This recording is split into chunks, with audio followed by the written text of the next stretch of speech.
Former Congressional Budget Office Director Douglas Holtz-Eakin and CNN Senior Congressional Correspondent Dana Bash.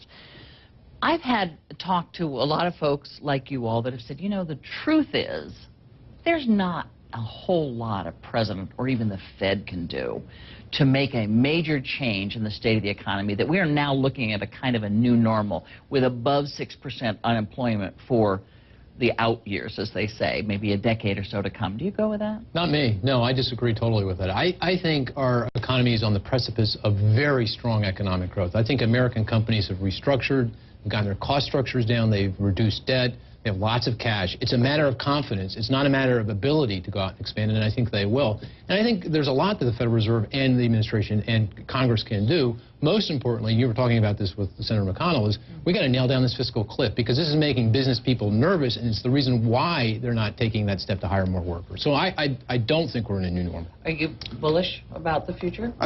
We get to dictate the normal. In the 60s and 70s, we took a series of policy steps that led us with chronic high inflation, chronic high unemployment. And then we changed course in the 80s and 90s, and we got a much better performance. So I'm with Mark. We can do much better than we're doing now. I don't think that if you round up the usual cast of characters, this is a lot like Casablanca, right? You look at the Fed. I actually don't think there's much they can do right now. They can stop more bad news, but they can't really push the economy much. I think we've seen enough of temporary, targeted policies of the type for the past couple of years. It's time to do the thing we haven't done, which is serious tax reform, serious entitlement reform, and a serious signal to the business community that this is how we're going to live our lives. Go do your thing. Okay, so Dana, from your years on Capitol Hill, how likely is all of that? 0% before. I mean, I'm sorry to say, but it's just, and you all know this, but between now and November, it's just not. And as I was listening to you all, about the fiscal cliff, about right? the fiscal, not before the election.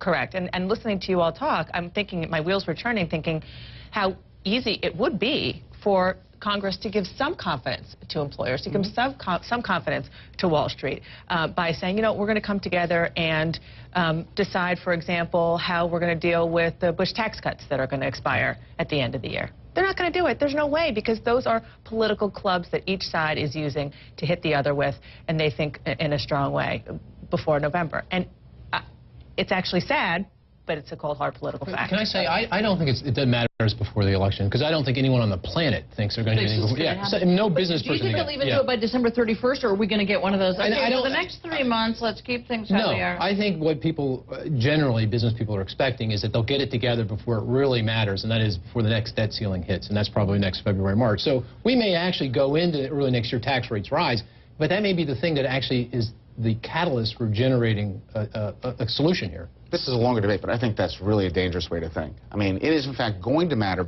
if they did it before the election, because we're going to start to see equity markets get nervous about the inability to get this done. We're going to see dividend tax rates potentially going from 15 to 45, and it'll bleed over into the last half of 2012. And this economy does not need more problems.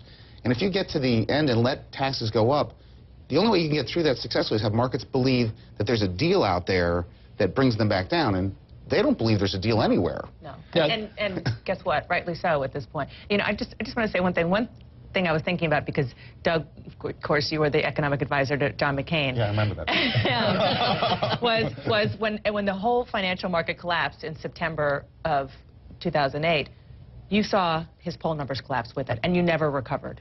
Yeah, and so they just go hand in glove, and they have historically, but I think even more in current times.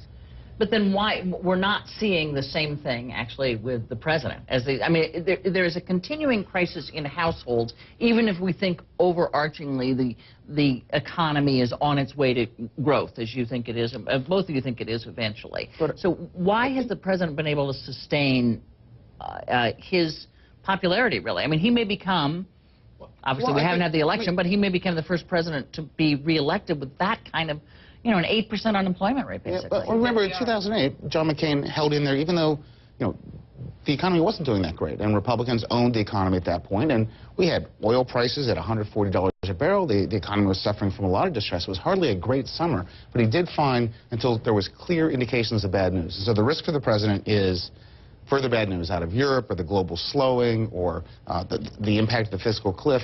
If there's a notable downturn, I think you run into that scenario. Okay, can I say two things? One is, I think people realize how bad it was. I mean, it was really bad, and I don't think people are forgetting that. I think that's one of the reasons why businesses aren't hiring. They can't get over that nightmare. Nightmares. Yeah, it's still vivid in their memory. The second thing is there are some good things that are happening in our economy. The stock market is only 10% away from its previous all-time high. House prices are starting to rise again, and we're creating jobs. We're not creating fast enough, but we are creating them. Mark Sandy, Dana Bash, Douglas Holtz-Eakin, thank you all for being here. Thank you. A check of the morning's headlines is next, and later, what's a presidential campaign without a bus tour? Don't miss Red Lobster's 4-course seafood